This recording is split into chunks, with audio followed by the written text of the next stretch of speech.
Assalamualaikum warahmatullahi wabarakatuh. Perkenalkan, nama saya Namira Salsabila, NIM 1803211000085 dari kelas A. Pada video kali ini saya akan menjawab beberapa pertanyaan yang telah diberikan oleh Ibu Resti selaku dosen pengampu mata kuliah Ekonomi Sumber Daya Alam dan sebagai pemenuhan tugas dari mata kuliah Ekonomi Sumber Daya Alam tersebut. Nah, langsung saja kita ke pertanyaan yang pertama. Untuk pertanyaan yang pertama, menurut Anda, apakah Indonesia memiliki banyak cadangan sumber daya alam? Ya atau tidak? Mengapa? Jelaskan dengan alasan yang jelas. Menurut saya, jawabannya adalah ya. Indonesia masih memiliki banyak cadangan sumber daya alam yang cukup melimpah. Hal tersebut dibuktikan dengan adanya data yang telah dipaparkan oleh Kementerian Energi dan Sumber Daya Mineral Republik Indonesia pada tahun 2020 yang menunjukkan bahwa di subsektor migas, cadangan minyak Indonesia yang tercatat saat ini sebesar 3,8 miliar barel. Lalu dari sisa cekungan yang belum dieksplorasi, yakni sebanyak 74 cekungan menyimpan potensi minyak 7,5 miliar barel dan cadangan gas sebanyak 135,55 triliun standar kubik feet atau TSCF yang tersebar di beberapa lokasi dengan pembagian P1. Kemudian dalam subsektor energi baru terbarukan atau EBT, Indonesia memiliki potensi panas bumi sebesar 11 GW, angin sebesar 60,6 GW, bioenergi sebesar 32,6 GW, air dan mikrohidro sebesar 94,3 GW, surya sebesar 207,8 GWP, dan laut sebesar 17,9 GW. Dan total EBT yang dimiliki oleh Indonesia cadangannya sebesar 442 GW dan baru diutilisasi sebesar 2,1% atau 9 GW. Kemudian di subsektor minerba atau mineral dan batu bara, cadangan batu bara terbukti menyentuh 39,89 miliar ton. Kemudian cadangan komoditas tembaga sebesar 2,76 miliar ton atau sama dengan cadangan produksi biji selama 39 tahun. Kemudian cadangan komoditas nikel sebanyak 3,57 miliar ton dengan produksi tambang per tahun 17 juta ton biji atau sama dengan cadangan produksi biji 184 tahun. Kemudian cadangan logam besi sebanyak 3 miliar ton dengan produksi biji besi dan pasir besi 3,9 juta ton per tahun dan konsentrat besi 3,1 juta ton. Umur cadangan berdasarkan produksi biji yaitu 769 tahun. Kemudian cadangan bauksit sebesar 2,4 miliar ton dengan umur cadangan 422 tahun. Emas cadangannya sebesar 1132 AU dengan umur 28 tahun. Sementara perak cadangannya sebesar 171.499 ton AG dengan umur cadangan 1143 tahun. Dan yang terakhir, timah dengan cadangan sebesar 1,5 juta ton SN dengan umur cadangan 21 tahun. Selanjutnya kita menuju ke pertanyaan yang kedua, yaitu bagaimana pandangan atau sikap Anda terhadap adanya depresi dan kelangkaan sumber daya alam di Indonesia. Untuk sumber daya alam biologi dan non-biologi, menurut saya praktek depresi atau pengambilan sumber daya alam secara besar-besaran akan dapat menyebabkan penurunan cadangan sumber daya alam, atau yang lebih parah dapat menyebabkan terjadinya kelangkaan pada sumber daya alam tersebut.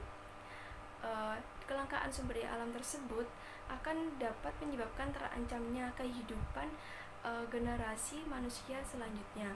Nah, oleh karena itu dibutuhkan suatu tindakan atau sikap yang dapat mencegah adanya praktik depresi.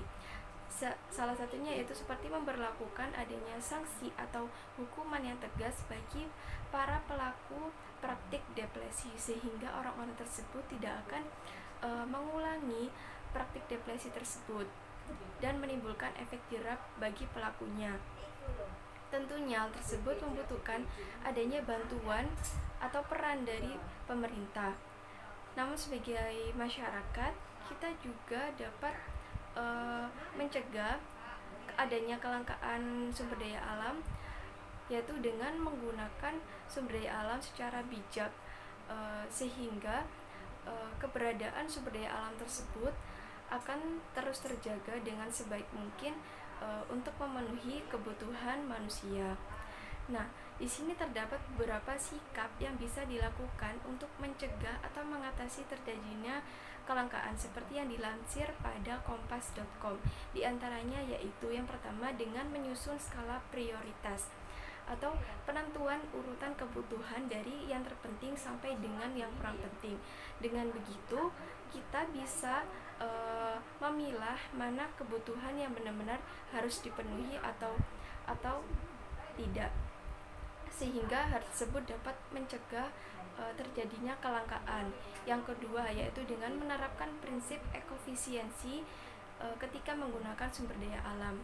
Hal tersebut bertujuan untuk menggunakan sumber daya alam seefektif mungkin. Dengan menerapkan ekofisiensi tersebut, maka tidak ada sumber daya alam yang terbuang sia-sia sehingga kelangkaan bisa dicegah. Dan yang terakhir yaitu dengan menggunakan energi alternatif untuk memenuhi kebutuhan. Contohnya yaitu seperti mengganti energi minyak tanah dengan energi listrik atau gas. Dengan begitu, energi minyak tanah tidak akan mengalami kelangkaan, mengingat minyak tanah itu sendiri merupakan sumber daya alam yang tidak bisa diperbarui. Selanjutnya ke pertanyaan yang ketiga, yaitu apa pendapat Anda tentang adanya eksploitasi secara besar-besaran untuk tujuan pembangunan? Menurut saya, apapun tujuan dari eksploitasi tersebut, eksploitasi tetap dikatakan sebagai hal yang negatif, karena eksploitasi sendiri itu berarti mengambil sumber daya alam yang dilakukan secara berlebihan tanpa memperhatikan dampak jangka panjang dan tidak berprinsip pada peduli lingkungan, sehingga dapat menyebabkan terganggunya keseimbangan dan kelestarian ekologis.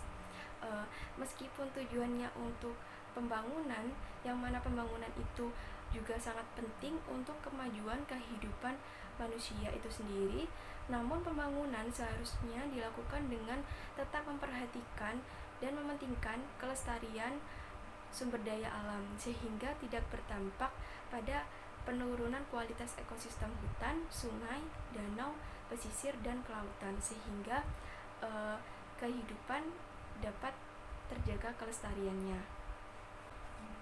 Dan untuk pertanyaan yang terakhir yaitu apa yang kamu ketahui tentang konservasi? Jawab berdasarkan 6 jurnal yang telah direview sebelumnya dan sebutkan judul dari jurnal tersebut.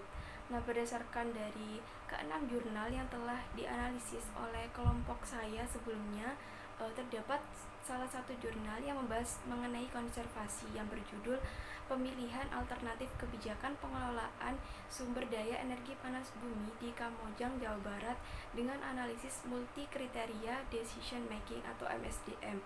Nah, pada jurnal tersebut menjelaskan bahwa konservasi merupakan pelestarian dan pemanfaatan sumber daya alam hayati dalam ekosistemnya secara serasi dan seimbang. Konservasi bertujuan untuk mengusahakan terwujudnya kelestarian sumber daya alam hayati serta keseimbangan ekosistemnya, sehingga dapat mendukung peningkatan kesejahteraan masyarakat dan mutu kehidupan bangsa. Sekian pemaparan dari saya, kurang lebihnya mohon maaf. Terima kasih. Wassalamualaikum warahmatullahi wabarakatuh.